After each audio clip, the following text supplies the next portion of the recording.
enjoyable talks on the Korea's emerging technologies and economy. BizTech Brunch. It begins now.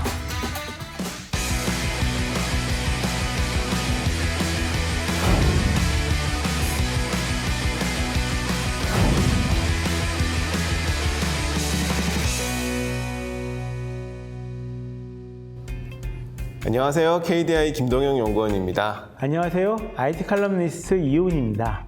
연구원님, 그동안 저희가 한국의 의료기술, 이 K-바이오에 대한 이야기를 좀 많이 한 것 같은데 혹시 기억나시나요? 그럼요. 우리나라 이 K-바이오 기술 개발을 위해서 정부도 많은 예산을 투입하고 있고 기업들도 기술 개발에 적극적이다. 이런 얘기들 나눴던 거 기억하고 있습니다. 예. 오늘은 그 중에서도 이 손상된 인간의 조직이나 장기, 이런 세포를 대체하거나 재생할 수 있는 기술인 재생의료기술에 대한 이야기를 한번 해볼까 합니다.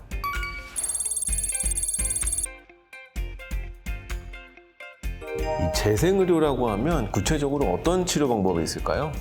이 첨단 재생의료라고 하면은 그게 세포 치료, 유전자 치료, 그다음에 조직공학 치료, 융복합 치료 이렇게 네 가지로 나뉘어서 분리를 하고 있습니다. 주로 살아있는 세포를 사람에게 이식해서 손상된 이 조직이나 아니면 여러 장기를 대체하는 그런 기술이라고 생각하시면 될 것 같습니다. 근데 연구원님, 이 한국의 재생의료 기술은 한 어디까지 와 있을까요?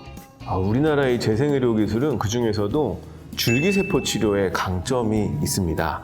생명공학정책연구센터에 따르면 글로벌 줄기세포 시장은 올해 약 17조 원 규모로 추정이 되는데요. 이 중에 우리나라가 약 2조 6천억 정도를 차지하고 있습니다. 크지 않은 규모처럼 보이지만 그 성장세는 앞으로 연평균 16.5%로 굉장히 가파르게 성장할 수 있다고 하니까요. 주목해야 될 분야라고 생각이 듭니다. 또 이 밖에 어떤 재생의료 기술이 주목을 받고 있나요? 전에 저희가 이 포스텍에서 개발했던 이 홍합, 네네. 단백질 기반의 접착제 기억하시나요? 네. 예, 이거 같은 경우도 재생의료 기술이라고 볼 수가 있는데요. 이것을 이용해가지고 수술할 때 이 봉합실 없이 상처난 눈을 꼬매는데 성공을 했다라고 합니다. 뿐만 아니라 또 전남대학교에서는 계란 껍질과 나노 기술을 이용해가지고 이 뼈 재생을 촉진시킬 수 있는 이런 의료용 소재 부품을 개발하는 데 성공했다라는 소식도 들려오네요. 손상된 인체 부위를 재생하는데 홍합이나 계란 껍질을 이용할 수 있다니 참 듣기만 해도 굉장히 신기한 것 같아요. 네, 그렇습니다. 성균관대학교에서는 인간의 세포가 들어가는 바이오 잉크 재료를 이용해서 약 3D 프린팅으로 인공 근육을 프린팅하는 데 성공했다고 합니다. 3D printing technologies have been actively applied to the regenerative medicine field as it enables fabrication of artificial tissues and organs. Songyungwan University has succeeded in producing artificial muscles by developing a 3D cell printing technology that uses bioink with living cells.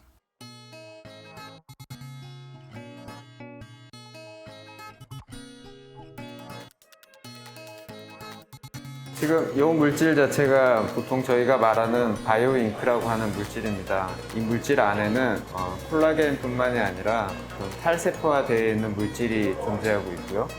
또한 다양한 세포들이 들어가 있습니다. 여기에 있는 이 바이오잉크 자체를 이쪽에 있는 그 3D 프린터 안에 집어넣어서 이 프린터의 압력이라든가 쉬어 스트레스를 컨트롤을 해가지고 그 세포의 얼라인먼트를 유도를 하게 됩니다. 이렇게 만들어진 그 얼라인먼트를 통해서 그 어떤 대열화 조직되어 있는 그런 구조체 자체를 쉽게 만들 수 있는 그런 연구가 저희 연구실에서 진행이 되고 있는 상황입니다.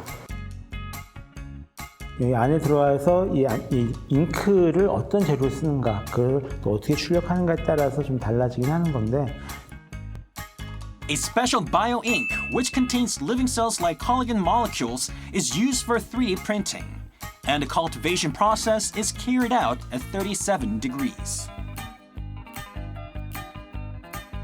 근육 같은 경우는 늘어났다가 줄어들었다거나 하는데 이쪽에서 특정 방향으로 움직였다 줄어들었다는 특징 같은 게 있으니까 그런 부분들을 좀 부여해주는 그런 연구를 했다라는 설명인 것 같습니다.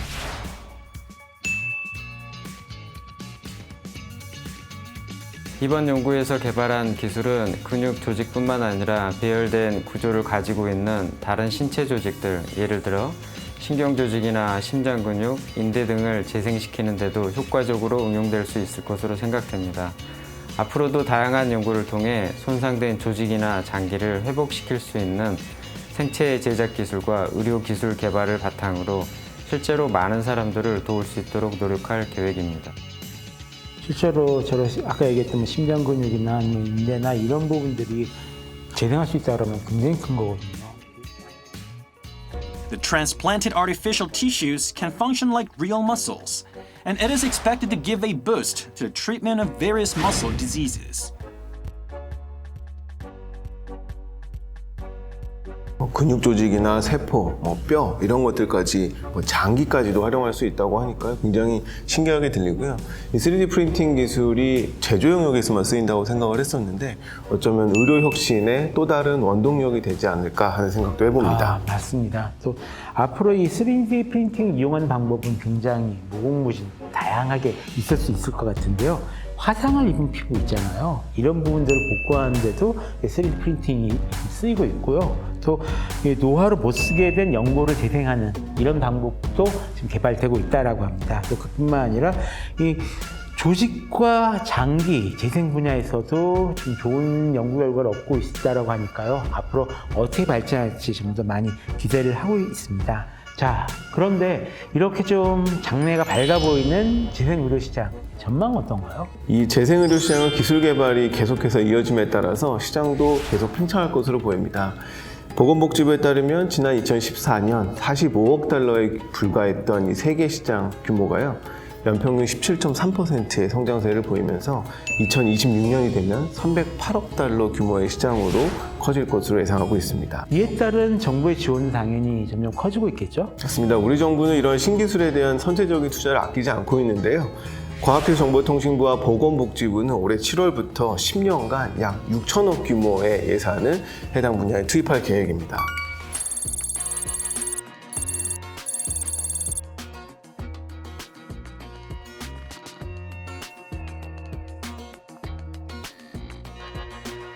앞으로 이런 치료 기술들이 좀 개발이 돼가지고 그동안 저희가 치료하지 못했던 난치병이나 아니면 이 희귀병들이 지금 굉장히 많거든요. 이런 것들이 하루 빨리 치료할 수 있는 방법을 찾을 그런 날이 오기를 기대해 보겠습니다. 그럼 저희는 변함없이 다음 주에도 새로운 기술과 경제 트렌드로 찾아뵙겠습니다. 계속해서 비즈테크 코리아 다음 코너도 시청해 주세요.